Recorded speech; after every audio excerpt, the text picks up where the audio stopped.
and as the fight continues, Blackbeard stops attacks without physically touching them. He does this in the same manner that was shown when Luffy used Advanced Conqueror's Haki against Kaido. Hey, what's up everybody? It's LeeLos, and today we're talking about why Law versus Blackbeard is bonkers. Stay steady in pursuit of your dreams and goals. You're born to win, you're made for greatness, and I definitely believe in you guys. Keep up the great work each and every day. This episode starts off giving us an insane brawl between two stacked out insane members of the D-Clan. One piece is a story that parallels itself like a mirror, splitting the story in half between the pre-time skip and the post-time skip. So a lot of important narrative elements from the beginning of the story happen again in the new world. Pre-time skip, two D-Clan members battled as well, only that time it was Blackbeard versus Ace, and this time it's Blackbeard versus Law. Law's crew basically says, "Oh nah," and tried to dip, going submarine mode so they don't get their fades ran by the Yonko Blackbeard. Blackbeard's so cracked, he earthquake deletes the ocean water between him and Law's submarine, basically confirming there's no chance to run away from this showdown. Toei goes above and beyond to make the fight look epic and shows Blackbeard emitting a ridiculous amount of Haki as he charges up his attacks. And as the fight continues, Blackbeard stops attacks without physically touching them. He does this in the same manner that was shown when Luffy used Advanced Conqueror's Haki against Kaido. This is controversial because the manga has not yet confirmed whether or not Blackbeard even has Conqueror's Haki. Blackbeard clearly meets the ambition prerequisite for Conqueror's Haki. His goals are bigger than Boa Hancock and she has Conqueror's Haki, but Blackbeard's a cowardly fighter and only fights when he's 100% certain he will win. This is proven by Blackbeard running away from Rayleigh due to fearing that Rayleigh might still have his legendary power from his youthful prime. But then Rayleigh immediately afterwards says, "Bro, I am lucky AF, my bluff worked. I straight up just got carried by my reputation alone. If we actually fought, Blackbeard would have folded me." And it has not been confirmed if cowards can use Conqueror's Haki either, so it's up to debate whether or not Blackbeard really has Conqueror's Haki at this moment. Doc Q turns all of the males on Law's crew into women using his Devil Fruit ability. Law then uses his anti-gyat technique from the Heian era and turns the crew back into men. It was revealed during Wano that Law was unable to teleport Big Mom and Kaido using his Devil Fruit ability because their Haki was simply too powerful. This was an element Oda added to the story to balance out broken Devil Fruit hacks and to further emphasize the narrative element that mastering Haki is superior to Devil Fruit abilities in the long run, proven by many of the top tiers such as Garp,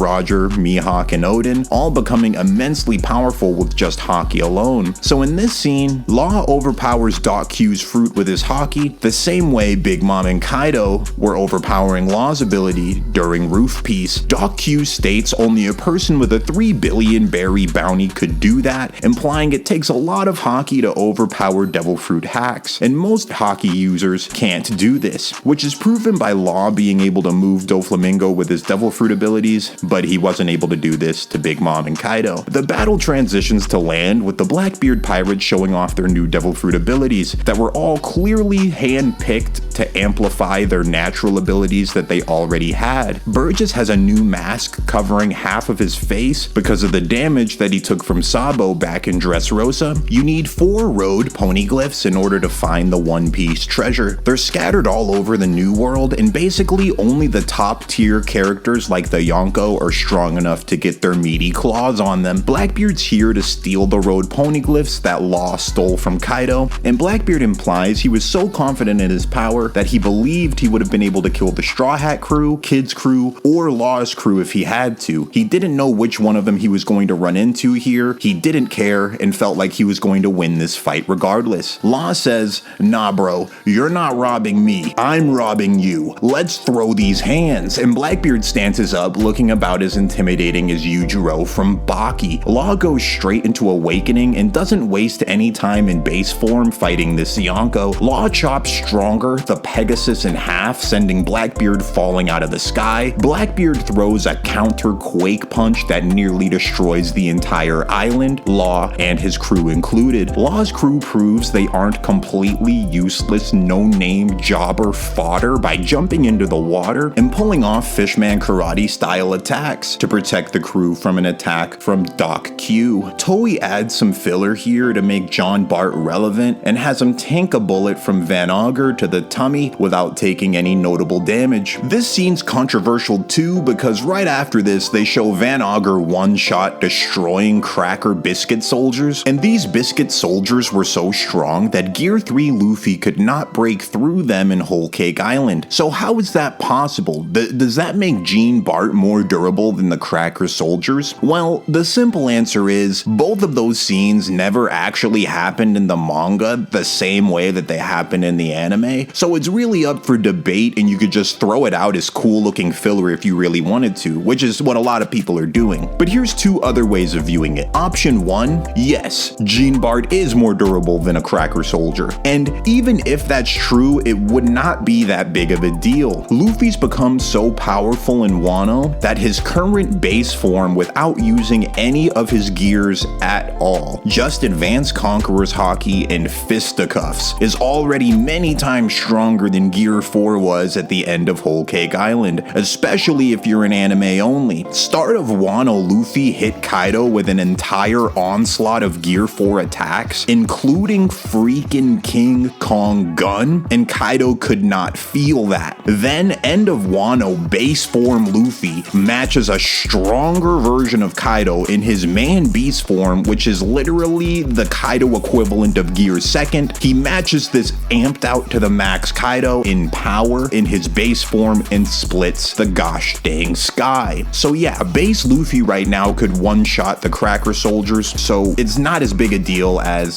some might be thinking. Option 2, Van Auger is one of the strongest snipers in the series, surpassed possibly only by Yasop, so it's possible he was just shooting the Cracker soldiers precisely in a weak point that caused them to fall apart instantly. So that's another way of looking at it. Law hits Blackbeard with Shock Willie, the same attack he used to damage Big Mom big time. Blackbeard's fruit causes him to feel more pain than any other human being, so the fact that Blackbeard tanks this and continues fighting afterwards shows that Blackbeard has one of the biggest HP bars in One Piece. It's revealed the Blackbeard pirates captured Pudding because they want to use Pudding's third eye ability to read the poneglyphs. In the manga, this was shown in a cover story, so it was really cool to see them animate this. Pudding has a statement where she more or less says if Big Mom was still alive, Big Mom would be stronger than Blackbeard. That's an interesting debate, especially because Blackbeard outstats Big Mom in IQ many times over, but the power levels make it an interesting fight still, so I'll leave that as a debate for you guys to discuss amongst yourself who would be stronger between Blackbeard and Big Mom. Blackbeard's having the time of his life and genuinely seems to be enjoying fighting Law while fangirling over Law's abilities, while Law, on the other hand, is literally using all of his strongest attacks back to back, one after another. Then it's revealed even though Law was going all out from the very beginning, Blackbeard was only using half of his power. Then Blackbeard unleashes the Darkness Fruit, the same power that gave Blackbeard the strength to pack up Ace like a lunchbox 2 years ago, and the episode comes to a close. This is an incredible fight, and honestly, it looks like things are gonna end terribly for Law, especially considering that Law relies on his Devil Fruit far more than his Haki in battle. Things are really looking bad for the young Chad Trafalgar. But I'll continue with this